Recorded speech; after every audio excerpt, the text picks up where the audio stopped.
La naissance de l'actuel Canada remonte à la fin de la dernière période glaciaire.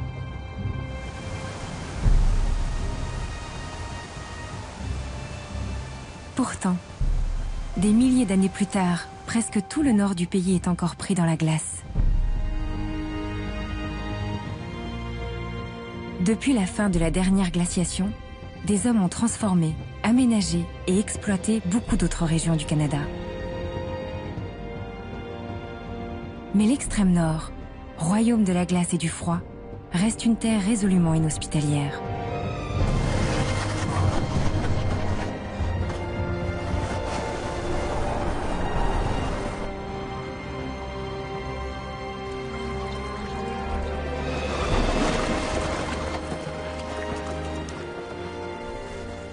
Rares sont les hommes et les animaux qui supportent la vie dans le Grand Nord.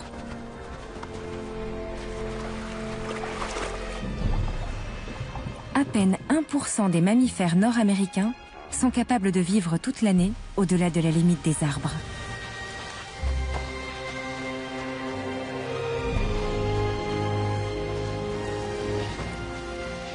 L'Arctique vit encore sous l'empire de la glace.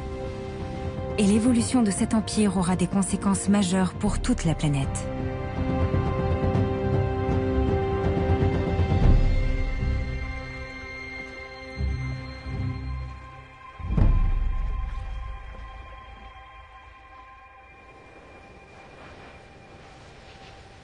Voici une créature en parfaite harmonie avec ce monde glacé. Elle en est même devenue le symbole. Au début de l'hiver, cet ours a creusé une tanière dans le sol gelé pour y mettre au monde 2 oursons.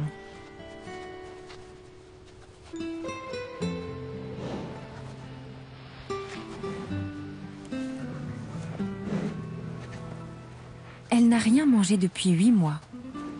Ses réserves de graisse ont fondu et elle a perdu presque la moitié de son poids. Heureusement qu'elle a son double pelage pour lui tenir chaud. Partir en quête d'une proie, n'importe quelle proie, devient très urgent. Pourtant, l'ours doit attendre encore. Attendre que ses oursons soient assez solides pour parcourir de longues distances.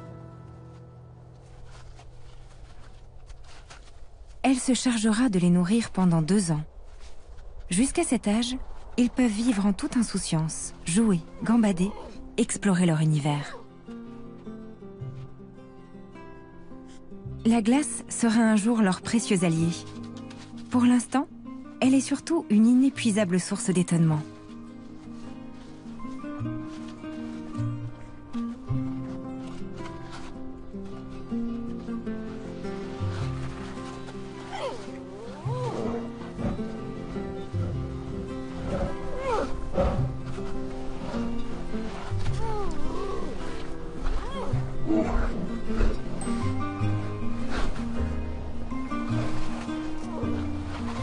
Au début du printemps, avant que la banquise, la glace de mer, ne commence à se fracturer, cette petite famille effectuera un voyage de plusieurs centaines de kilomètres pour atteindre des territoires de chasse.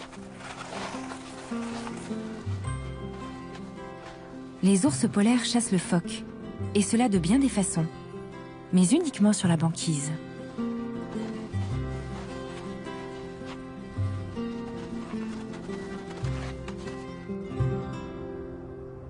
Pour quiconque ne vit pas ici en permanence, la glace arctique n'est qu'une grande étendue monotone, figée, toujours semblable à elle-même. En réalité, elle se présente sous des aspects très divers, sur la terre ferme comme sur la mer. Sa durée de vie, sa consistance ainsi que ses comportements varient à l'infini. Dans le Grand Nord, certaines communautés ont 70 mots différents pour décrire la glace de mer. Plus encore que pour qualifier la neige. La glace peut prendre une multitude de formes. Des gigantesques glaciers aux plus minuscules cristaux. Dans ce large éventail, on assiste parfois à des prodiges comme celui-ci.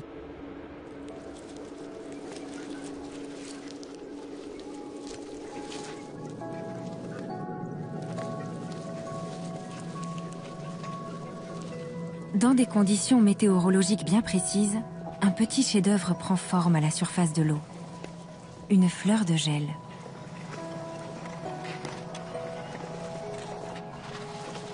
Ces drôles d'étoiles éclosent sur la mer gelée, lors d'une chute brutale des températures.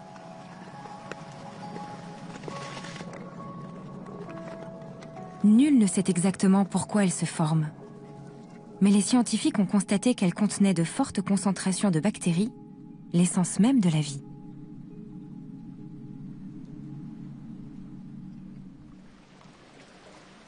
Au bout de quelques heures, elles disparaissent sans laisser de traces, comme des mirages.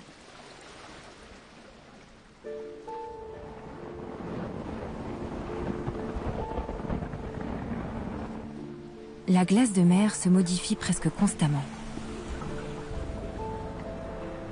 Et à certains stades de son évolution, elle attire en peu de temps une multitude d'animaux.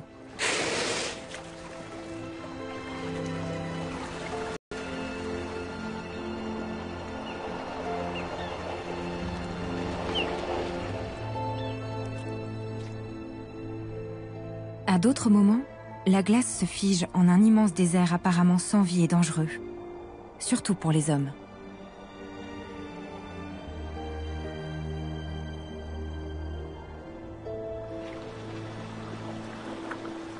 Banquises à la dérive et icebergs peuvent en quelques minutes écraser les bateaux les plus solides.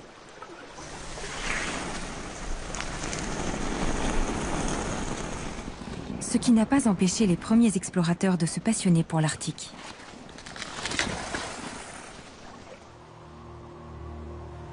Au XIXe siècle, des dizaines d'Européens ont tenté de trouver le mythique passage du Nord-Ouest, une route maritime reliant l'Atlantique au Pacifique via l'océan Arctique.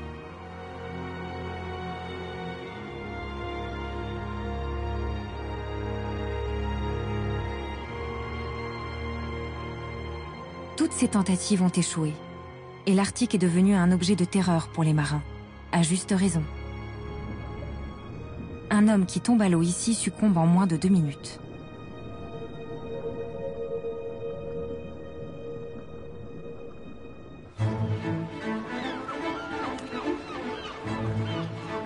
La Grande-Bretagne en particulier rêvait de découvrir le passage du Nord-Ouest et de conquérir cette zone maritime pour pouvoir naviguer jusqu'au pôle Nord.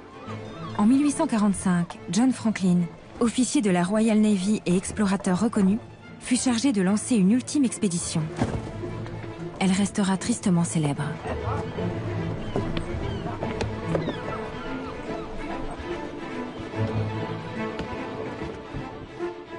Il part avec 2 navires. Persuadé qu'il n'y aura aucun moyen de se procurer à manger dans un environnement aussi froid, il les fait charger de provisions. La conservation d'aliments en boîte est une invention toute récente. Ils embarquent donc 15 tonnes de conserve, de quoi tenir pendant plus de 3 ans.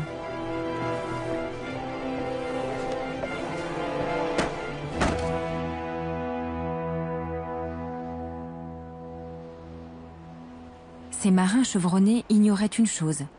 Dans l'Arctique, on peut trouver quantité de nourriture, pour peu que l'on cherche au bon endroit.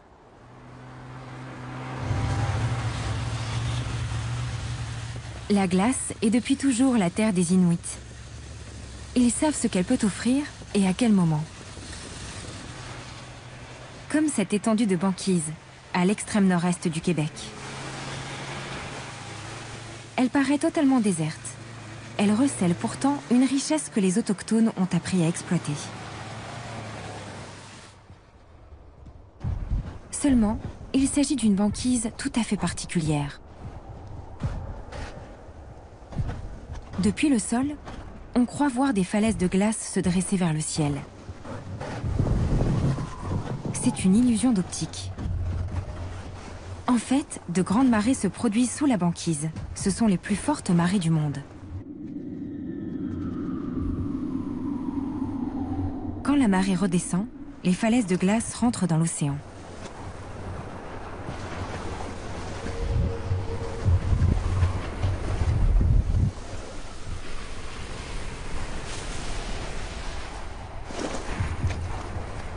C'est ainsi que la glace nous apparaît parfois comme un géant qui respire.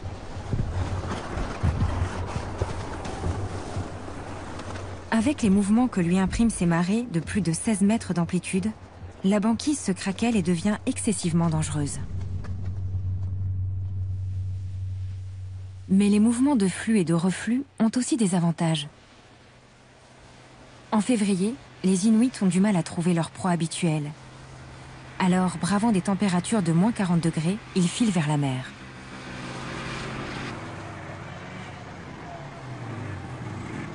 Ils savent qu'à marée basse, la mer cachée sous la couverture de glace se retire très loin. En cherchant aux bons endroits, on découvre sous la glace d'énormes grottes. Et là, on a accès aux richesses contenues dans le sol marin. Un savoir-faire qui s'est transmis de génération en génération.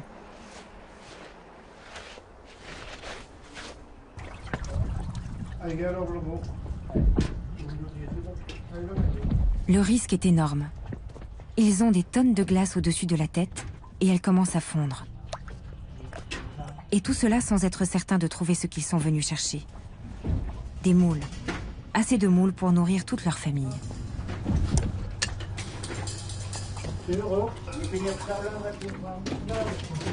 Ils ont moins d'1 heure pour les ramasser, avant que la mer ne remplisse à nouveau ces grottes.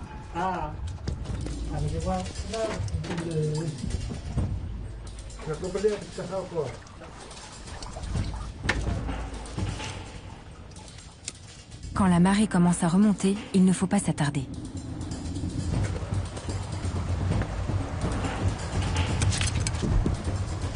S'ils ne partent pas maintenant, ils risquent de périr noyés sous la glace.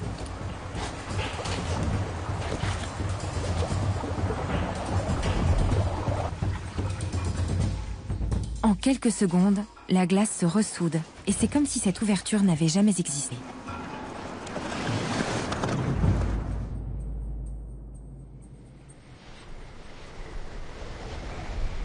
Comme les Inuits, les animaux qui vivent dans l'Arctique toute l'année ont appris à se procurer de la nourriture suivant les différents états de la banquise et de la mer. La glace de mer qui se forme au cours de l'hiver atteindra 1 ou 2 mètres d'épaisseur au printemps. Mais ici ou là, le courant et le vent ménagent des ouvertures dans cette chape glacée. On les appelle des polynies. Comme des oasis dans le désert, elles attirent de nombreux animaux. Au milieu de la baie d'Hudson, des éders à duvet viennent pêcher dans ces clairières de glace.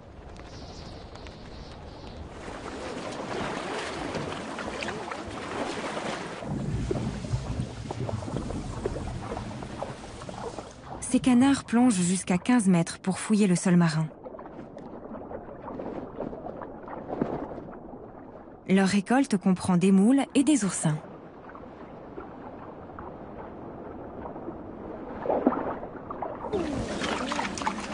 Les éders mangent les moules avec la coquille. De puissants sucs gastriques se chargeront de la digérer.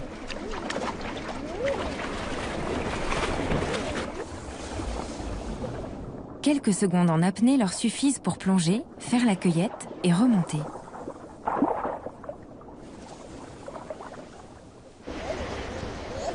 Au cœur de l'hiver, sous un vent glacial donnant la sensation qu'il fait moins 70 degrés, la clairière de glace commence à se refermer. Sans ces oasis éphémères, les éders auraient bien peu de chances de survivre.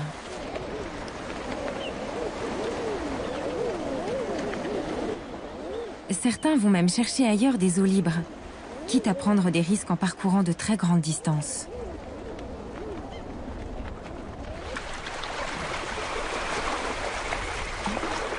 Mais rester est encore plus dangereux. Si la température n'augmente pas, tôt ou tard, l'eau sera prise par les glaces.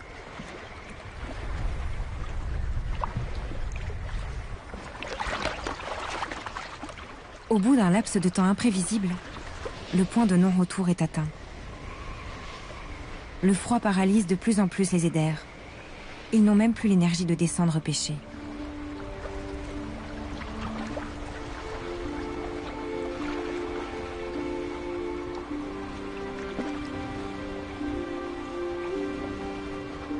Malheureusement pour eux, rien n'arrête la formation de la glace.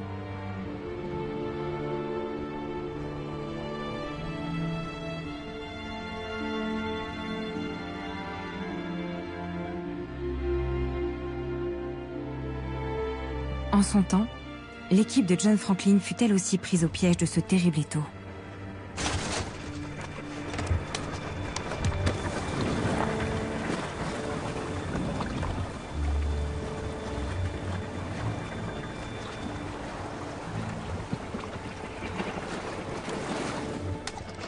Les deux navires, l'Erebus et le Terror, avaient déjà fait leurs preuves dans de précédentes expéditions.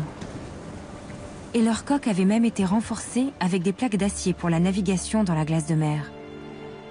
Ils étaient censés pouvoir braver les éléments. Mais dès le premier hiver, l'équipage a très vite compris qu'il serait bloqué dans les glaces.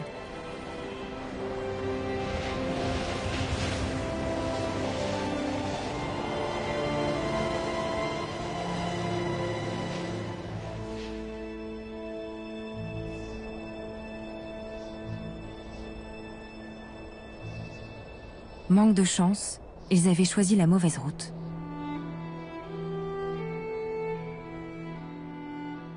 Comme d'autres explorateurs avant eux, ils comptaient sur la débâcle du printemps pour les libérer. Mais cette année-là, et à cet endroit-là, il n'y a pas eu de débâcle.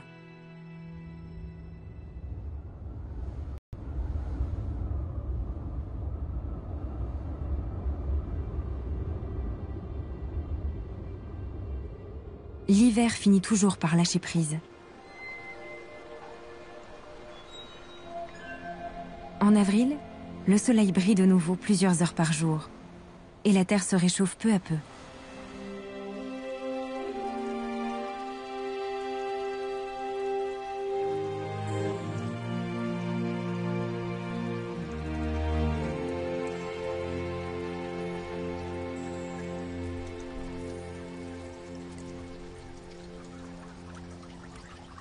Dès que la montée des températures fait fondre la glace, tout change. L'Arctique entre dans une période d'activité intense.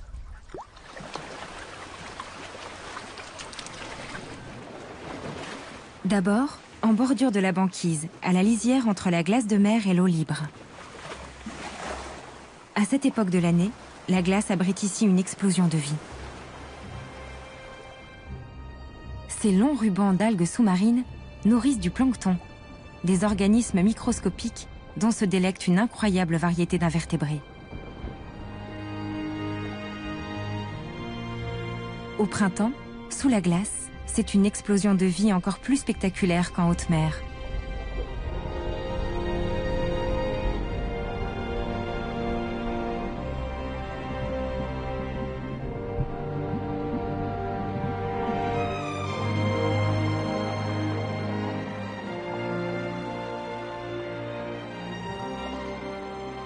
Des poissons comme le cabillaud arctique, des oiseaux de mer et de grands mammifères marins viennent piocher dans ce garde-manger.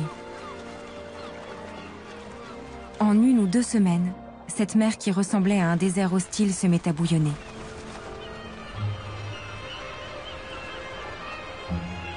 Depuis le sud où ils hivernaient, les guillemots de Brunick ont dû flairer la hausse des températures. Ils sont de retour dans l'Arctique.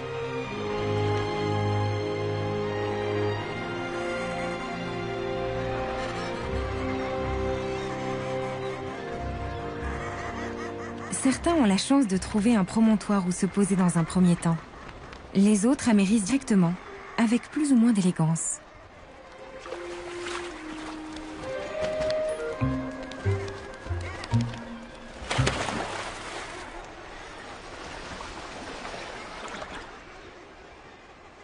Les ours polaires arrivent toujours en bordure de la banquise au bon moment. Ils savent qu'ils y trouveront toutes sortes de proies. Ce mâle a repéré de loin la foule des guillemots.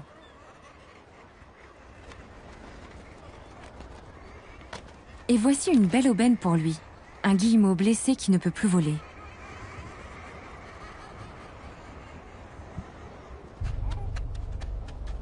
Il n'a plus que ses 2 pieds pour fuir l'ours qui s'approche.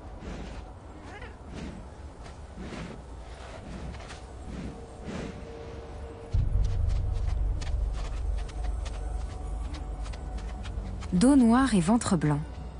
Cette tenue de camouflage est idéale contre les attaques des phoques quand le guillemot flotte sur l'eau, mais devient on ne peut plus voyante sur la glace.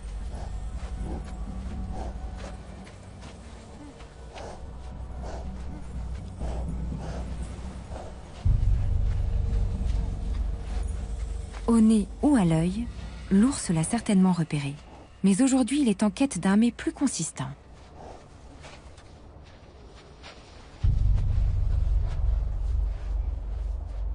Il a fait tout ce chemin jusqu'au bord de la banquise pour chasser le phoque annelé. Les phoques sont particulièrement vulnérables quand ils prennent l'air sur la banquise. Alors ils choisissent des zones parfaitement plates, afin de mieux voir et de sentir le prédateur qui s'approcherait.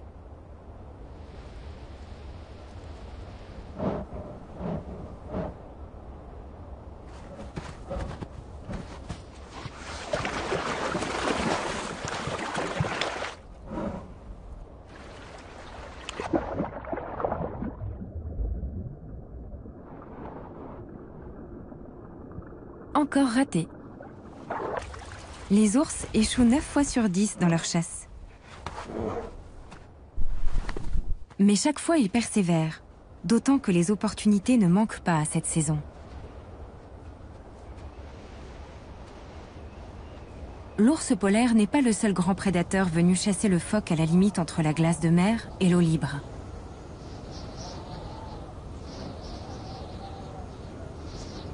Muni de son harpon, un Inuit attend, parfaitement immobile près d'un trou de respiration.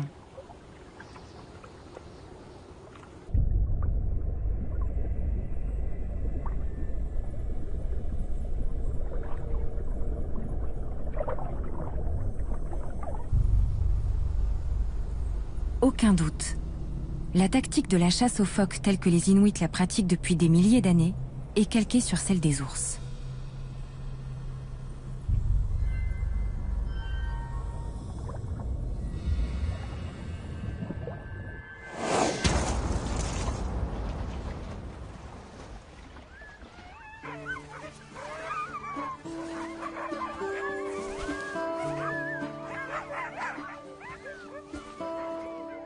La prise du jour n'est pas destinée aux hommes, mais à la meute de chiens qui les a conduits jusqu'ici.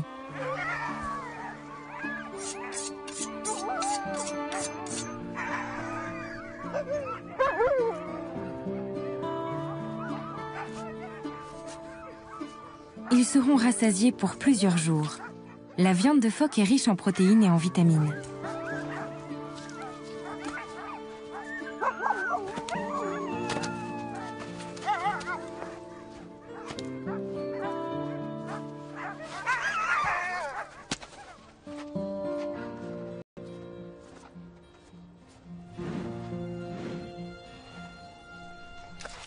Cet ours a fini par se procurer un phoque, mais d'une façon assez inhabituelle. Il a trouvé, dans le bivouac des chasseurs, les restes de repas des chiens de traîneau, lesquels n'apprécient guère d'être dépouillés. Le seul souci de l'ours est de faire d'importantes réserves de graisse afin de tenir tout l'été. Car pour lui, chasser deviendra plus compliqué quand la glace de mer se mettra à fondre.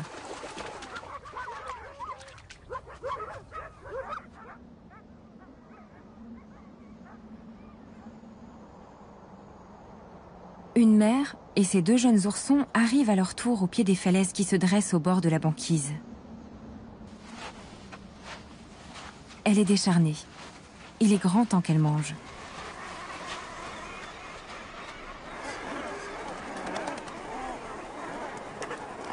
Les milliers de guillemots installés pour nicher sur les corniches de pierre ont attiré son attention.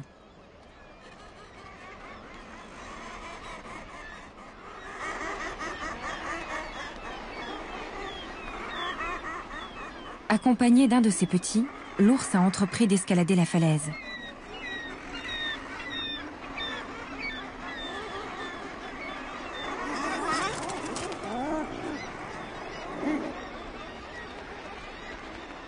Dans quelques semaines, les ours pourront se gaver d'œufs et de poussins. Mais les guillemots adultes sont vraiment trop difficiles à atteindre.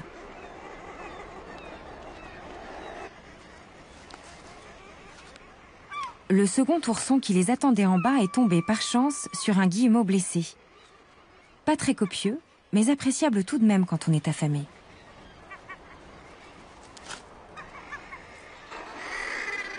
De leur côté, la mère et son ourson n'ont rien gagné à grimper aussi haut.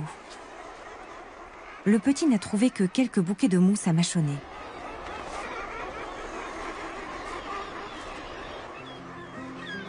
L'autre ourson décide de les rejoindre.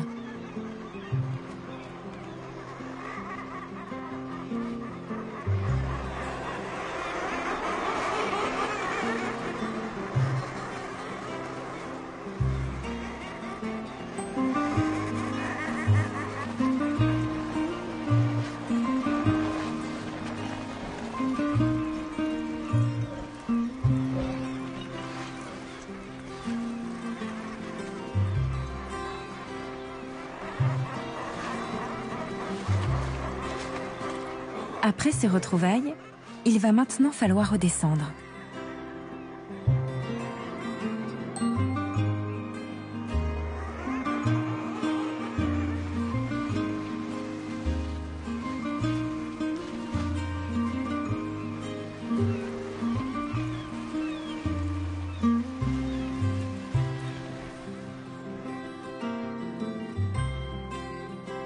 Arrivés en bas, ils trouvent un autre guillemot.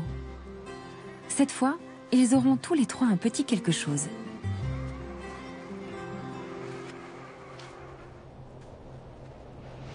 À peine un amuse-bouche pour une femelle qui allait encore ses oursons.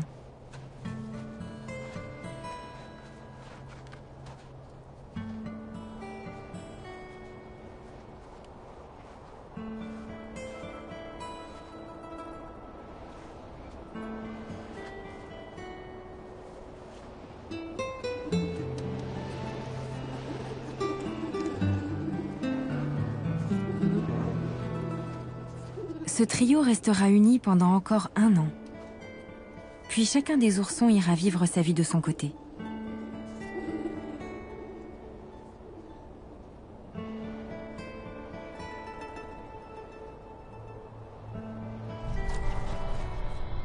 Le printemps poursuit son œuvre. La glace de mer commence à fondre. Les Inuits sont bien placés pour s'apercevoir que plus les années passent, plus cette glace est imprévisible.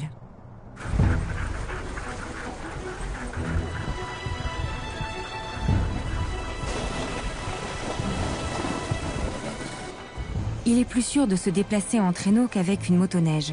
Les chiens ont au moins l'avantage de jauger avec leurs pattes l'épaisseur et la solidité de la glace.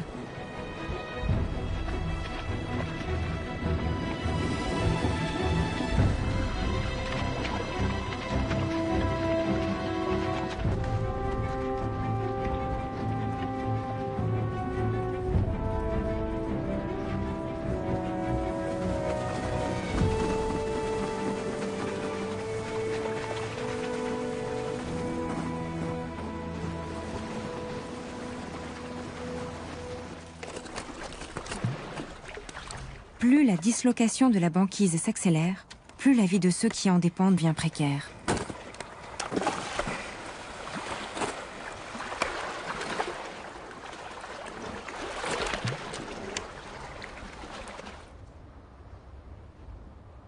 Les températures montent et la fragmentation de la banquise ouvre toujours plus de chenaux, de larges passages entre les amas de glace flottantes.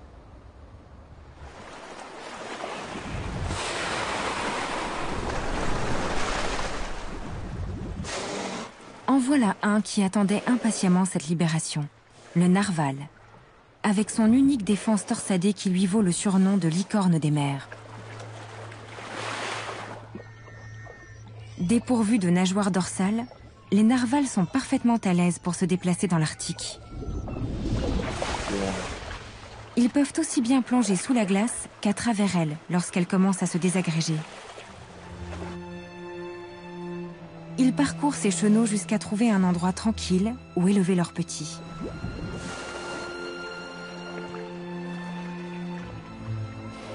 Ces longues entailles dans la glace annoncent l'été arctique, bref, mais intense.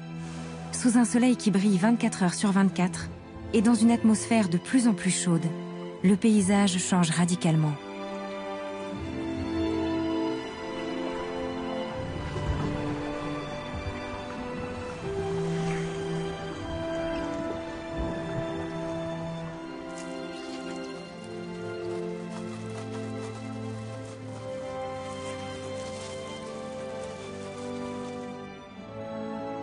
Plus de la moitié de la glace de mer fond tous les étés.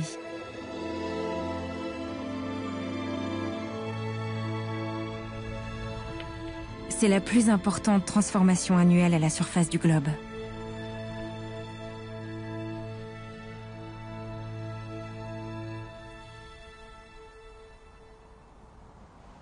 La chaleur estivale provoque également de grands changements à l'intérieur des terres, dans la toundra.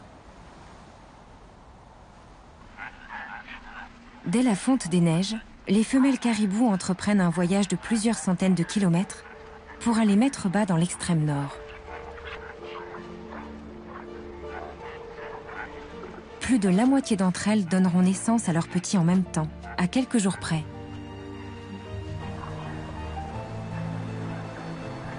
Le meilleur moyen de réduire les risques de prédation.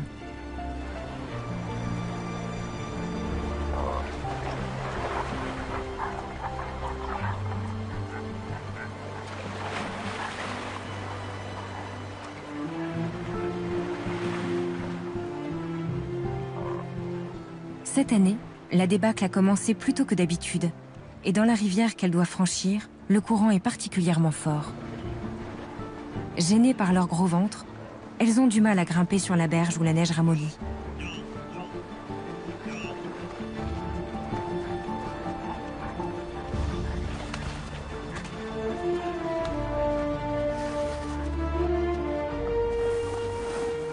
Cependant, il n'y a pas plus coriace et opiniâtre qu'un caribou.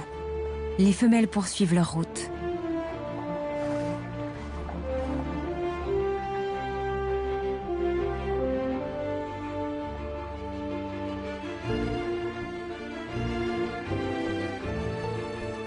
C'est pendant les jours les plus longs de l'année qu'elles mettent au monde leurs petits.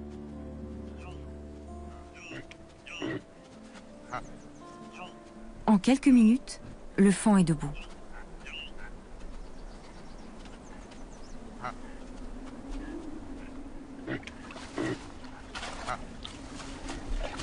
Deux heures plus tard, il trottine presque.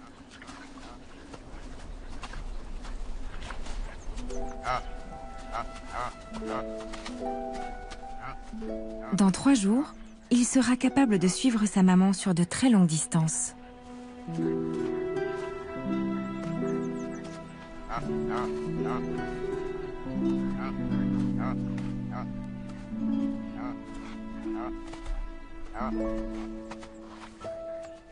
Même s'il se débrouille déjà très bien, il aura besoin de sa mère pendant encore plusieurs mois pour le défendre contre les prédateurs, lui apprendre les règles sociales du groupe et pour l'allaiter bien sûr.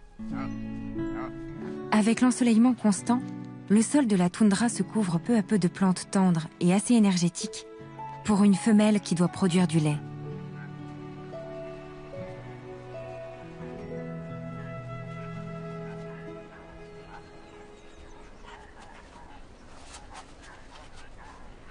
Le changement climatique affecte la banquise et les populations de caribous diminuent de façon inquiétante. Leur horloge biologique n'est plus synchronisée avec ces nouvelles saisons. Toujours pendant l'été arctique, des oiseaux viennent se reproduire dans la toundra, à leurs risques et périls. Dans ces espaces ouverts, rien ne les dissimule du regard des prédateurs, et celui du renard polaire est perçant.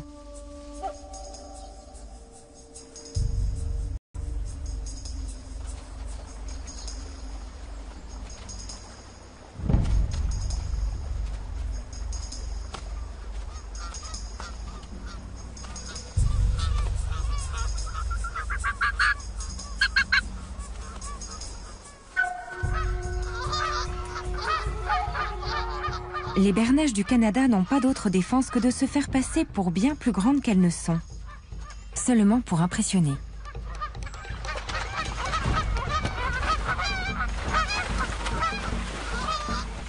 À vrai dire, ce ne sont pas les oiseaux eux-mêmes qui intéressent le renard.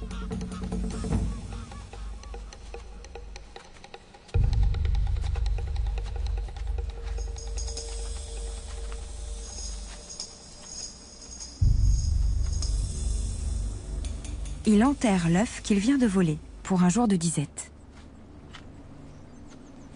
Dans quelques semaines, lorsque les proies se feront plus rares, il saura retrouver l'endroit exact où est caché son trésor. Dans l'Arctique, plus que partout ailleurs, un tien vaut mieux que deux tu l'auras.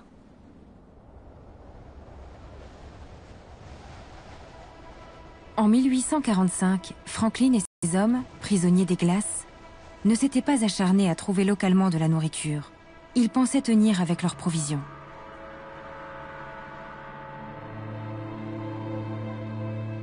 Ils attendaient de pouvoir continuer leur voyage. Le printemps arriva, puis l'été, mais la glace ne fondait toujours pas. Les deux navires étaient cloués sur place. L'hiver les avait surpris au mauvais endroit.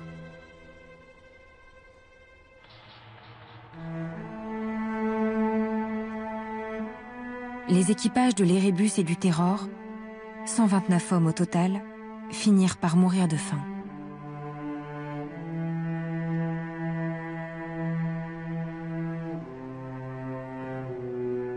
Cette tragédie ne serait pas arrivée s'ils avaient rencontré des Inuits et suivi leurs conseils.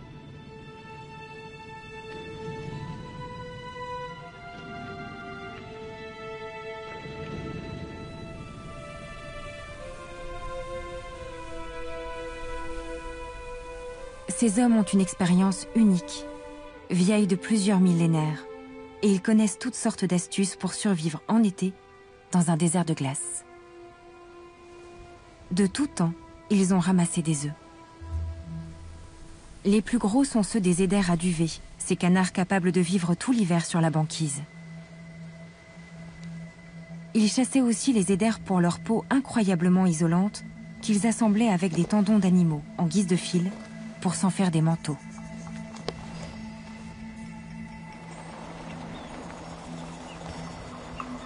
De nos jours, les Inuits sont toujours aussi débrouillards et inventifs.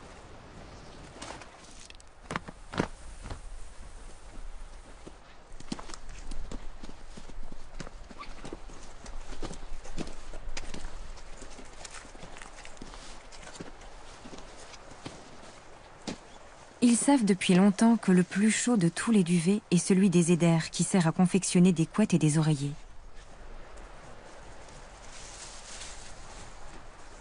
Ils prennent soin d'en laisser suffisamment pour tenir les œufs au chaud.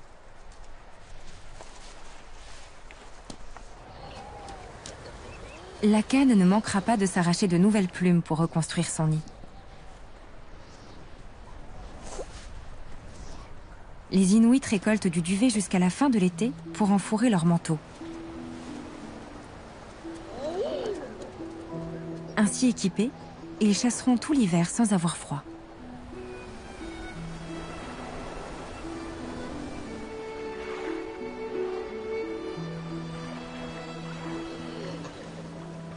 La récolte se fait en quelques minutes et en douceur.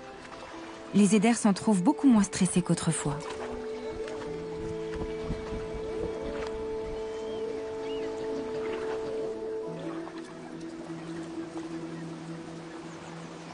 Depuis plusieurs années, la glace de mer d'été disparaît, à un rythme que personne n'avait osé imaginer. On ne sait pas encore dans quelle mesure la faune va en pâtir. Mais les morses seront parmi les premiers concernés, puisqu'ils ont l'habitude de se reposer et de prendre des bains de soleil sur la banquise.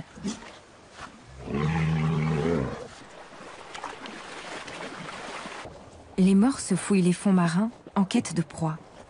Leurs vibrisses très sensibles font office de détecteurs. Puis, les muscles des joues contractés à l'extrême, ils projettent un jet d'eau assez puissant pour déloger les coques et autres crustacés avant de les aspirer de leurs lèvres charnues.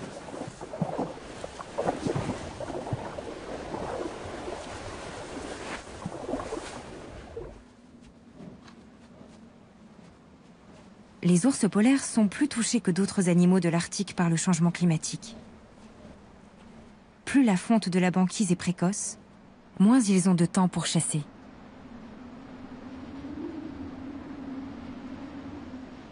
Pendant ces étés plus chauds et plus longs, leur métabolisme ralentit pour dépenser le moins d'énergie possible.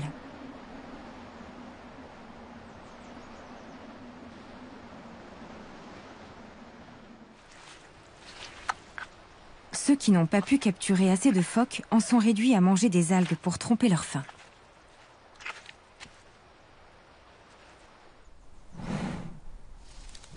D'autres se rabattent sur des baies. Tout cela fait bien peu de calories pour un ours affamé.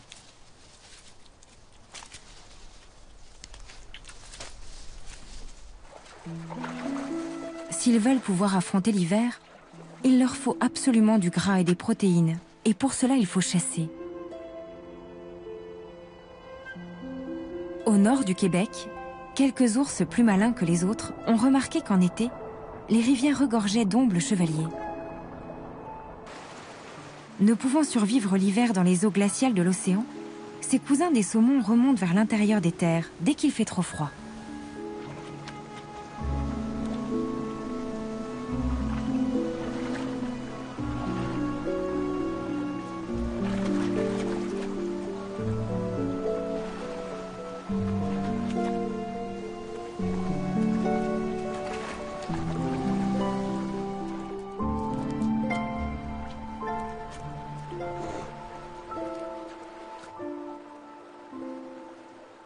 Les ours n'ont qu'à les attendre.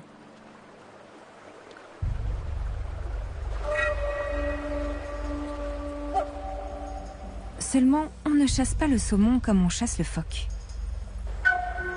Et au contraire des grizzlies, les ours polaires ne savent manifestement pas comment s'y prendre.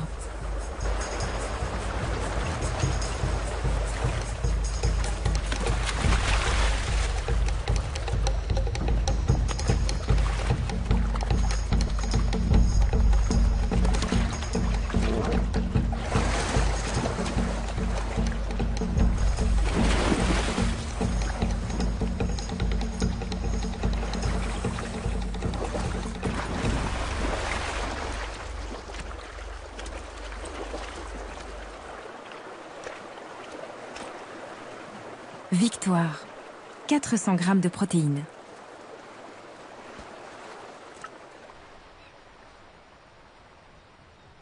Ceux qui sont restés sur la côte attendent désespérément le retour de la glace.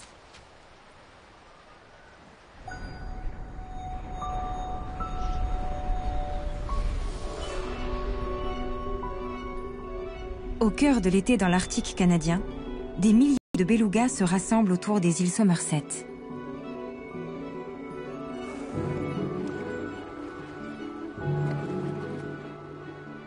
Comme les narvals, ces dauphins blancs dépourvus de nageoires dorsales nagent aisément dans les eaux froides de l'Arctique, ce qui explique qu'ils soient aussi copieusement enrobés de graisse. 50% de leur poids est constitué de lipides.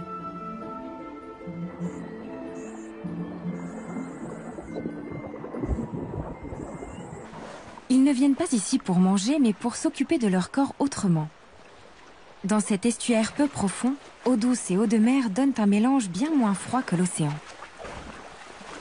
Le fond est un lit de gravier idéal pour un gommage désincrustant. Les belugas s'y frottent pour se débarrasser de leur peau morte.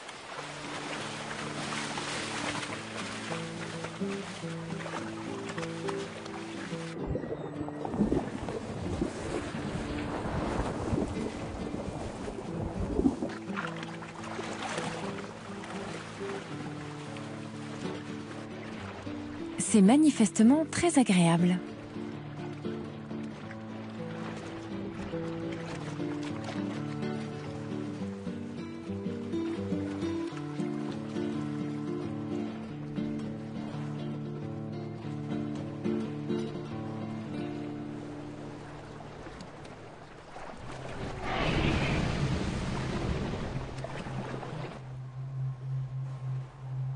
Mais les belugas ne peuvent pas se relaxer indéfiniment. Ils courent un risque en s'attardant ici. Un risque nouveau lié au changement climatique.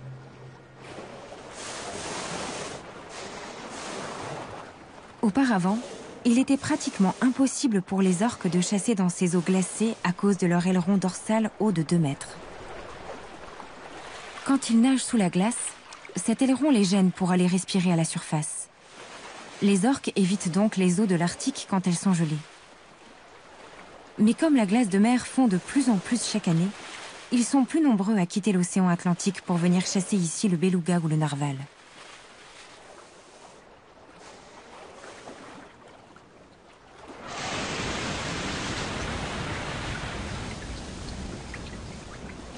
Certains pensent que l'orque sera bientôt le plus grand prédateur des régions polaires, au détriment de l'ours blanc.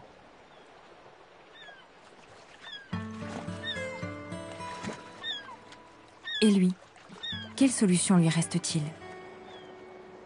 Il peut nager loin et longtemps, mais pour chasser, il a besoin de la banquise.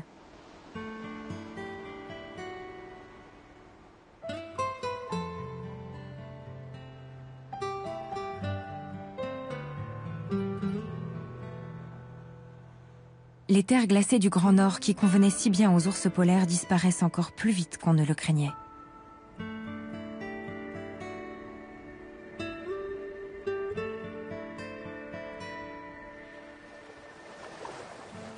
L'Arctique est à l'aube d'une nouvelle ère. On assiste à la fonte partielle de la couverture de glace la plus ancienne. Certaines couches datent de plusieurs milliers d'années.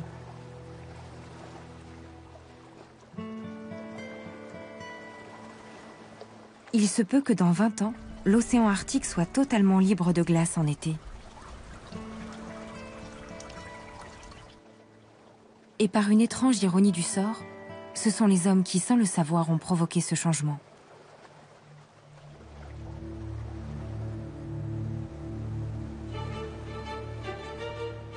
Si Franklin et son équipage avaient entrepris de chercher le passage du Nord-Ouest au XXIe siècle, ils ne seraient pas restés bloqués. Les eaux de l'Arctique où ils ont péri sont aujourd'hui libres de glace tous les étés.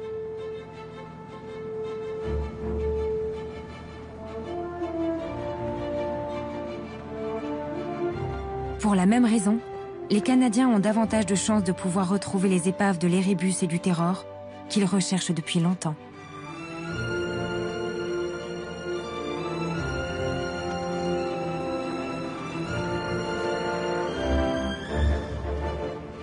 De tout temps, les hommes ont transformé les paysages du Canada.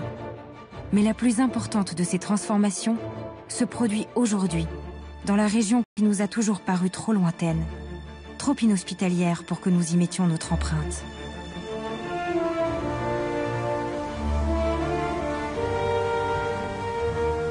L'Arctique n'avait pas subi un bouleversement d'une telle ampleur depuis des millions d'années. Il se déroule sous nos yeux et fera inévitablement des gagnants et des perdants.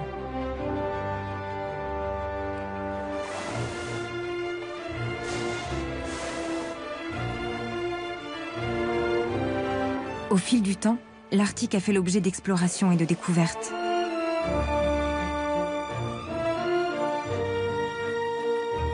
D'abord à la fin de la dernière glaciation, quand des hommes et des animaux sont venus sur le continent.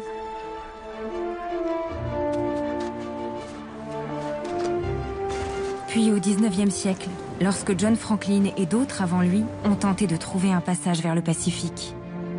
Et aujourd'hui, où l'Arctique nous ouvre de nouvelles portes.